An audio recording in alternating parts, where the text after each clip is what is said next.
Hello everyone and welcome to The Road of Quicksilver, where will be discussing the excellent film's version of Quicksilver to build the hype for his appearance in the later episodes of WandaVision. But since this is The Road of Quicksilver, we'll be discussing seeing Quicksilver at the end of the review. Now let's talk about what I liked.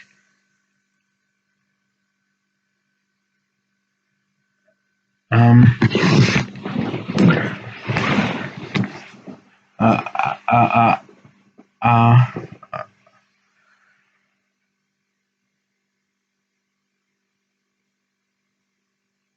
I love seeing how varying mutants using their different powers in contrast to ways when fighting the Sentinels and the military soldiers. This movie can also occasionally be fairly funny, like Wolverine whenever the Wolverine is a completely different time. Jokes like when he makes a younger Hank and Charles dimension, when the mob goons attack him. Um, I like the prison escape scene and how it has a heist feel, but I'll discuss it later once we get to the Quicksilver segment. I enjoyed the references to real life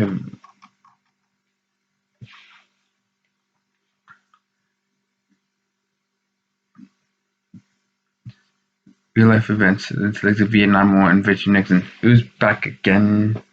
And uh, uh, this movie also has Hugh Jackman as Wolverine, who's Hugh Jackman as Wolverine, so he can't give a bad performance as this character, even if he tried. I love Charles Xavier's doing throughout this film as he saw this person who's at rock bottom and is ready to give up, up, up, up to a person who refuses to give up and decides to take charge no matter what. Beast goes through a similar arc where he's Charles' caretaker and he raises it at the end of the film that you should never be passive when a problem is happening. Mystique's role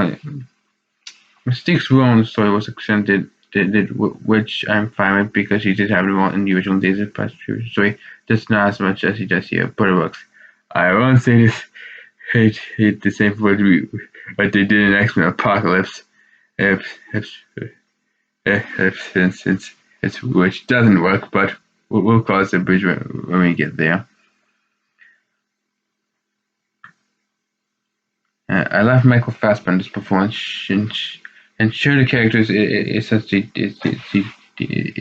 doing the same thing days on First Class and next to which is portray a team in order to try and solve war, but Bruce has kind of wrote himself into a corner because he has to do that for the theme to work.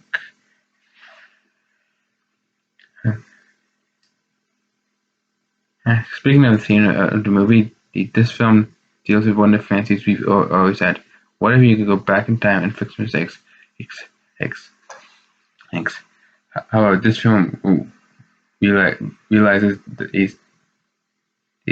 that is a horrible idea, since mistakes make you what you are. The thing you should be looking for is second chances. Is is the main score theme was the opening with 6 DNA was really enjoyable. Well, well, the action was fairly solid, especially when the mutants were working together to Quicksilver, which we'll get back to. Which again, when we'll talk about later. The Magneto lifting the stadium and Beast face. He's fighting the Sentinel and Magneto.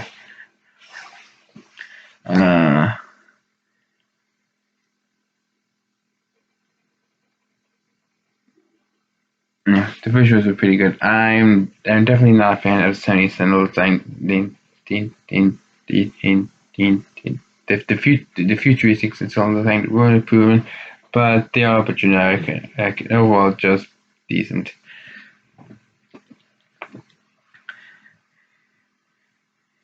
I really like Magneto's suit, even though I preferred the one he used in X-Men First Class. And the 70s aesthetic was that was overall pretty solid. Now onto my complaints. And there are a few similarities, like the Mystique's magic blood had seemed like a fierce violent use that beats and things so which I'm pretty sure most people who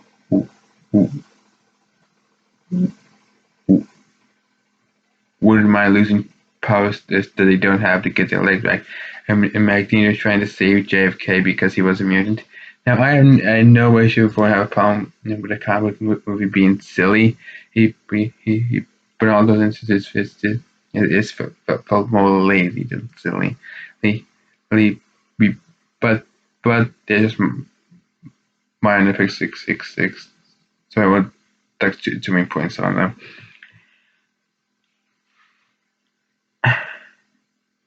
Um, um, um, um, my my biggest complaint here to film was easily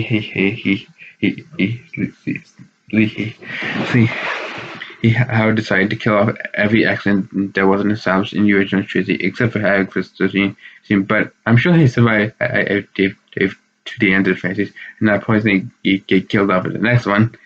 It kind of felt like Brian Cena, he wanted to race X-Men first class.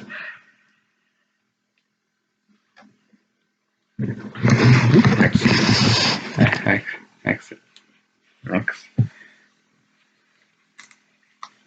X. Before we talk about Quicksilver, I want to quickly talk about the Rogue Cut. Okay, mainly because when the channel is actually big enough to have commenters, I know someone will probably ask my opinion of it. If and it's simple. It has nothing to the film at all. Uh, oh, no. All it gets put back is a rather boring rescue scene, which could have easily been removed if you just replace Rogue with Kitty, which is what they did anyway. This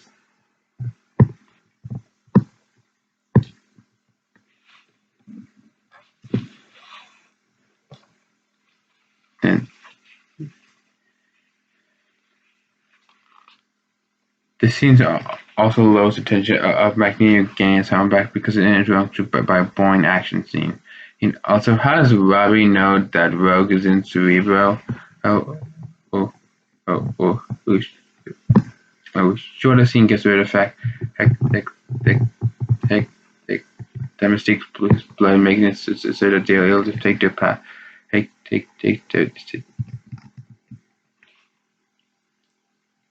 the mutant's powers, which if that was true, why shouldn't be able to turn to Wolverine and heal her cut in the first X-Men film? Boom, boom, boom. But that doesn't make up for all the other problems. And also has a really poignant scene in where Beast and Mystique kiss, which never gets referenced again. And this is one of the few times an alternative cut not only actively makes the movie worse, but all the scenes in that were cut that they could have that they added back in could have and should have been added back anyway. Okay, now let's get to what you're over here for and talk about Peter Maximoff, aka Quicksilver. While he was amazing, seen all the time he was on screen. And I love seeing that there's a clip of me like laughing with him says Wolverine Charlton Beast. He's in love seeing with him stealing a gun and off his uniform and see with him attacking all the other Pentagon officers playing time to battle. Oh, oh, and all that can be said about the scene, and what can be said about the scene and all there is to say is that can be said is what is here to say that hasn't already been said about the scene in which may be the best scene in the entire film. If film, the visuals, he'll do techniques to use to film the scene.